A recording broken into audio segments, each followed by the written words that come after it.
नमस्कार मित्रांनो. आणि आज आहे मंगळवार.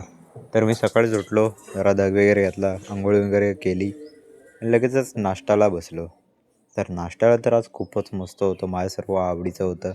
घावणे मस्तपैकी सर्व काही काय होतं खाल्लं आणि लगेचच आजचा दिवस तर मस्त गेला कॉलेजचा. तर कॉलेज सुटलं आणि रात्र झाली. तर आज आमच्याकडं होता हुरूस. तर आम्ही लगेच सर्वजण निघालो उरसाला. उरसाला आम्ही एकदम रात्रीचेच जातो, 9:30-10 नंतरच. आम्ही तरी आता 10:30 वाजले आहेत आणि आम्ही निघालो. तर उरसाला असं जत्रा टाईपच असतं तसं, पण खूप मस्त असतो. आंबेडचा उरूस तुम्ही एक दिवस येऊन जावा नक्की. पण एक नंबर. आम्ही पहिलं गेलो की डायरेक्ट शेवटच्या दुकानात जातो. शेवटचं दुकान तर हे असतं, पैसे कमवा, रिंग टाका, पैसे कमवा. तर खतरनाक विषय असतो की नाही मित्रांनो. मग आम्ही आलो, सर्व दुकानं फिरत होतो. तर ही गाडी भेटली. मी माझ्या भावा अंकुरसाठी ही गाडी घेतली. तर त्याला गाडी देणार लगेच. आणि सर्वात पहिला आम्ही लहानपणी हा मोबाईल वापरलेला. तुम्ही वापरला असेल माहिती आहे मला.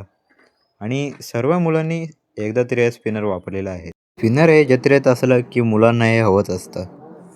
कोणी कोणी घेतलं आहे कमेंटमध्ये नक्की सांगा. आणि आम्ही घड्याळही बघितली. घड्याळ पण एक नंबर होती. पण माझ्याकडे अगोदरच एक घड्याळ होतं, मग मी काय घेतलं नाही, लगेच निघालो. तर कल्पेशदा भेटला. कल्पेशदानं आम्हाला वडापाव खावले. तर लगेचच वडापाव घेतले, मस्तपैकी खाल्ले आणि निघालो दुकान फिरायला. तर दुकान फिरता फिरता हे ट्रेंडिंगला चालणारं हे भेटलं. तर आमच्याकडे तर काही जेफ नाही म्हणून आम्ही कुणाला घेतलं नाही. आम्हाला काय आवड नाही, आम्ही घेतलं नाही. आम्ही लगेचच निघालो पुढं. तर आम्हाला गाड्यांचा खूप शौक. मला गाड्या खूप आवडतात. म्हणजे लहानपणीचंच प्रेम आहे ते. गाड्या तर सर्वांनाच आवडतात आणि यांना तेवढ्यातच भेटला टेलिफोन. तर हे फोन बिन लावून बघत होते. चिंटू बोलतो मी माझ्या आयटमलाच पहिला फोन लावतो. ऋषभ बोलतो थांब मी बोलतो. मग त्यांचं झालं आणि लगेच आम्ही आईस्क्रीम खायला निघालो. आईस्क्रीम मागवला आणि मस्तपैकी खाल्ला, एन्जॉय केला आणि निघालो जम्पिंग जपाकमध्ये. तर चिंटू आणि ऋषभलाच अलाउड होतं ते, कारण लहान मुलांनाच होतं. आम्हाला काय घेत नव्हते, मग आम्ही काय गेलो नाही. त्या दोघांनी तर खूपच एन्जॉय केला, तुम्ही बघू शकता.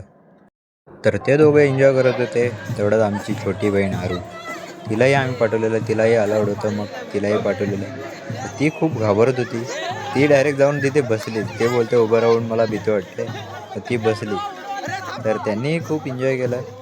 हे सर्व झालं आणि आम्ही बोललो 50 रुपये टाकून बघूया काय होत आहे का.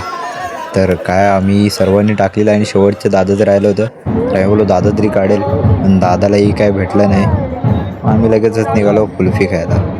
तर कुल्फी मागवली, मस्तपैकी एन्जॉय करत खात होतो. त्यानंतर आता वाजले 2 आणि आम्ही निघालो घरी. तर मित्रांनो, आजचा ब्लॉग आवडला असेल तर लाईक आणि सबस्क्राईब नक्की करा.